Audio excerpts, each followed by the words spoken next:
नवरात्रि कब से शुरू है? शारदीय नवरात्रि 2024 डेट जाने 9 दिनों तक क्या करना चाहिए और क्या नहीं।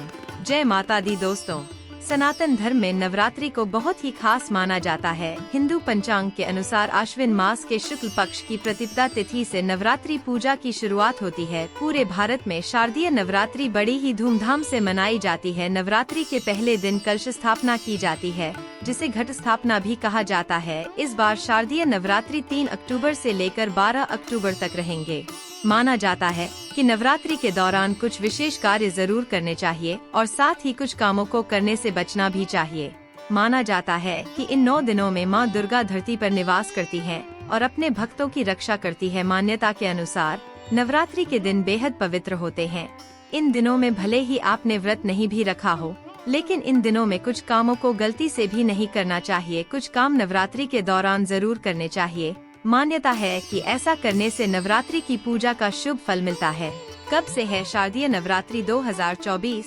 पंचांग के अनुसार आश्विन मास के शुक्ल पक्ष की प्रतिपदा तिथि का आरंभ 3 अक्टूबर की सुबह 12:19 से होगा और इसका समापन अगले दिन 4 अक्टूबर की सुबह 2:58 पर होगा। उदया तिथि के अनुसार शारदीय नवरात्रि 3 अक्टूबर 2024 दिन गुरुवार से आरंभ होंगी और इस पर्व का समापन 12 अक्टूबर 2024 दिन शनिवार को होगा।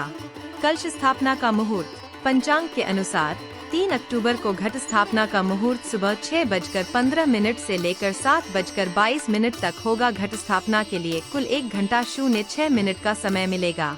इसके अलावा घट स्थापना अभिजीत मुहूर्त में भी किया जा सकता है। अभिजीत मुहूर्त सुबह 11:46 से लेकर दोपहर 12:33 तक रहेगा, जिसके लिए 47 मिनट का समय मिलेगा।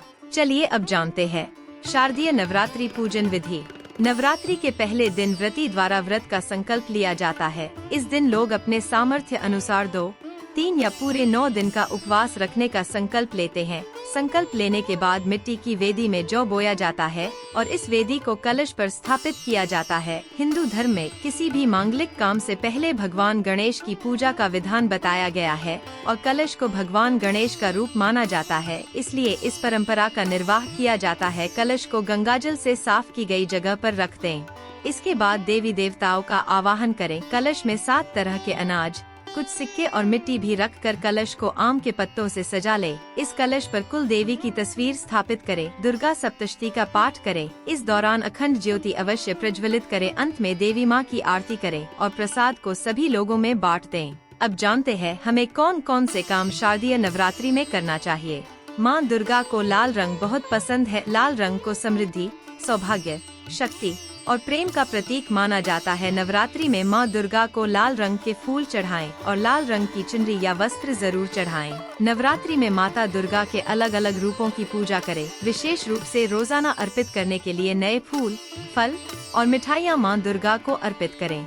नवरात्रि में प्रतिदिन माता दुर्गा के मंत्रों का जप करें और ध्यान करें। इससे मन की शांति और एकाग्रता बढ़ती है और परिवार में खुशहाली आती है। नवरात्रि के पावन दिनों में जरूरतमंदों को दान दें या उनकी सेवा करें। यह बहुत ही पुण्य का कार्य माना जाता है, जिसे करने पर शुभ फल की प्राप्ति होती है। शारदीय नवरात्रि में भूल से भी न करें ये काम। नवरात्रि के 9 दिनों तक अखंड ज्योति जलाना बहुत ही शुभ माना जाता है, लेकिन अगर अखंड ज्योत जला रहे हैं तो घर को कभी खाली न छोड़े, साथ ही अखंड ज्योत को बुझने न दें। नवरात्रि के 9 दिनों में भूल से भी तामसिक भोजन और शराब का सेवन नहीं करना चाहिए। नवरात्रि के दिनों में नकारात्मकता से दूर रहें और अच्छे विचारों को अपनाएं। किसी भी प्रकार के विवाद या झगड़े से बचें। पूजा के समय अनुशासन का पालन जरूर करें। समय पर उठना और भक्ति भाव से माता रानी की पूजा अर्चना नवरात्रि के दिनों में आवश्यक होता है। तो ये थे कुछ ऐसे काम जो हमें नवरात्रि के समय भूल के भी नहीं करना चाहिए। बने रहिए चैनल के साथ। जाने से पहले सब्सक्राइब करें और वीडियो को लाइक करें। जय माता दी।